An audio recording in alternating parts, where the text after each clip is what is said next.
તમે મને થોડા પૈસા આપો, એ જ પૈસા હું 24 થી 36 મહિનાની અંદર ડબલ કરીને આપીશ. તો તમને ચોક્કસથી હેરાફેરીનો પેલો ડાયલોગ યાદ આવે. पैसा ही पैसा होगा।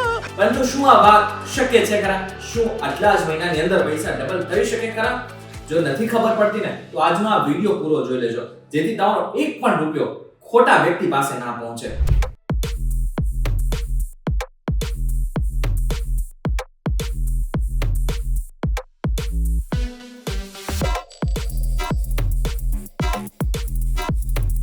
વેલકમ બેક ફોક્સ વીટીવી ગુજરાતી.com પર તમારું સ્વાગત છે અને હું છું કરણ.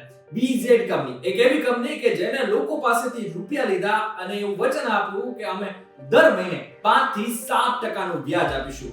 અને આ સાંભળીને ઘણા બધા લોકોએ પૈસા રોકવાની શરૂઆત પણ કરી નાખી અને એમાંથી ઘણા બધા લોકો એવા હતા કે જેમને 36 મહિનાની અંદર જ પૈસા ડબલ કરીને આપ્યા.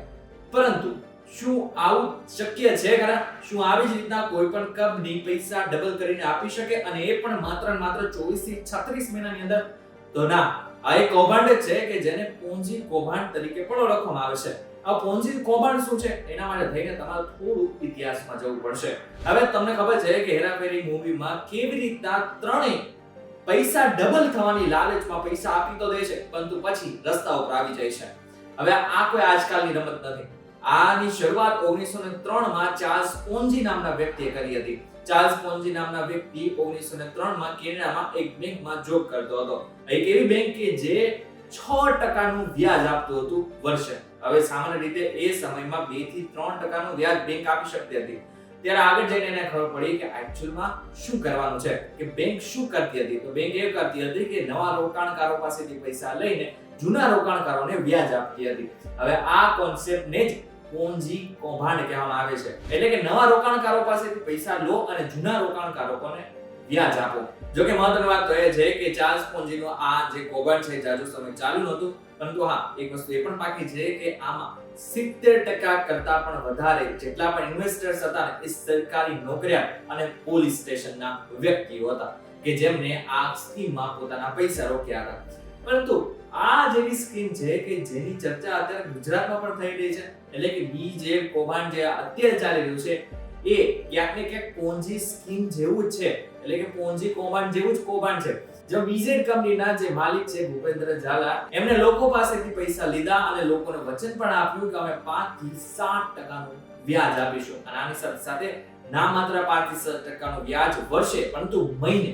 એટલે કે આમ ગણતરી કરવા જાઓ તો લગભગ 36 થી 37 મહિનાની અંદર આખા પૈસા ડબલ થઈ જાય. પરંતુ આ બધામાં તમને એક પ્રશ્ન થાય કે આમાં ખોટું શું છે? અગર નવા રોકાણકારોથી પૈસા આવે છે અને જૂના રોકાણકારોને પૈસા મળે છે, વ્યાજ મળે છે, તો આમાં ખોટું શું છે? ખોટું છે કેવી રીતના? તો સામાન્ય રીતે જોવા જઈએ તો જ્યારે પણ મંદીનો સમય આવે કે પછી કોઈ પણ પ્રકારે પૈસાની માર્કેટમાં અછત થઈ જાય ત્યારે નવા રોકાણકારો પૈસા આપતા જ નથી, રોકતા જ નથી. ત્યારે જેટલા પણ જૂના રોકાણકારો છે એમને પૈસા મળતા નથી ને પછી ધીરે લોકોના પૈસા ડૂબવા લાગે છે. હવે આવું મારી સાથે પણ થયેલું છે કે જ્યારે હું નાનો હતો ત્યારે મારા પિતરાઈ ભાઈને કોઈ નેટવર્ક માર્કેટિંગ કંપની કહેલું હતું કે આમ માત્ર 10,000 રૂપિયા રોકવાના છે અને પછી તમારા પૈસા ડબલ થઈ જશે. પછી એની વાત મેં પણ માની લીધી અને મેં પણ એમાં 10,000 રૂપિયા રોક્યા હતા. પછી સોયું શું? એ કંપની બંધ થઈ ગઈ અને મારા 10,000 રૂપિયા પણ ઉડી ગયા હતા.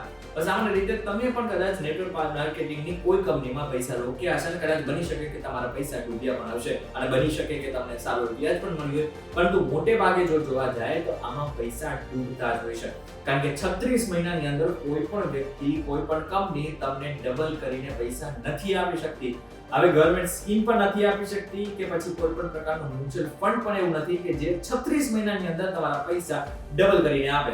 હવે આવી કોઈ પણ પ્રકારની કંપનીમાં તમે પૈસા રોકશો તો ચોક્કસ એક વસ્તુ પાકી છે કે સરકાર તમારી કોઈ પણ પ્રકારની સહાયતા નહીં કરી શકે. કારણ કે કોઈ પણ પ્રકારની બેંક કે પછી ફાઇનાન્સની કંપની ખોલતા પહેલા એમને RBI માં રજીસ્ટ્રેશન કરવું જરૂરી છે. હવે રજીસ્ટ્રેશન આવી કોઈ પણ કંપની કરતી નથી, એટલા માટે થઈને પછી આગળથી અથવા તો પછી આગળ જઈને સરકાર પણ તમારો હાથ નથી જાળી શકતી. આ મહત્વનું છે કે ડબલ પૈસા કમાવાની જ્યારે પણ સ્કીમ આવે ત્યારે માર્કેટમાં ડબલ કરવાના પૈસાવાળી સ્કીમ છે અને માર્કેટમાં ફરી પણ રહી છે અને ગવર્નમેન્ટ પણ એને પ્રોત્સાહન આપી રહી છે. જેમ કે ગવર્નમેન્ટની એક સ્કીમ છે કિસાન વિકાસ પત્ર, જેમાં વર્ષે 9% નું વ્યાજ મળે છે અને જે લગભગ મોટા ભાગે 9% નું વ્યાજ કોઈ કંપની, કોઈ પણ બેંક નથી આપતી. પરંતુ આ એક એવી સ્કીમ છે કે જ્યાં 9% નું વ્યાજ મળે છે. અને લગભગ 115 મહિનામાં તમારા પૈસા ડબલ થઈ જતા હોય છે. 36 મહિના નહીં, 36 મહિના જે વ્યક્તિ એમ કહે છે કે અમે 36 મહિનાની અંદર તમારા પૈસા ડબલ કરીને આપી શકશું, તો એ માત્ર ને માત્ર એક કૌભાંડ છે. આનાથી બચીને રહેવું પડશે. નહીં તો તમારા પૈસા તો જશે, પરંતુ આની સાથે સાથે તમે જે વ્યક્તિને સલાહ આપો છો આ જે તે કંપનીમાં રોકાણ કરવા માટે, એના પણ પૈસા ડૂબી શકે છે. એટલા માટે થઈને આ વિડીયોને એવા લોકો સુધી પહોંચાડી દો કે જેમને આગળના સમયમાં વહેલા પૈસા કમાઈ લેવા છે ને વહેલામાં ધોરણે એમને ડબલ પૈસા કરી લેવા છે. વિડીયો પસંદ આવે તો વિડીયો લાઈક અને શેર જરૂરથી કરજો. તો આવા જ ઇન્ફોર્મેટિવ વિડીયોઝ માટે videogujarati.com ચેનલને સબસ્ક્રાઇબ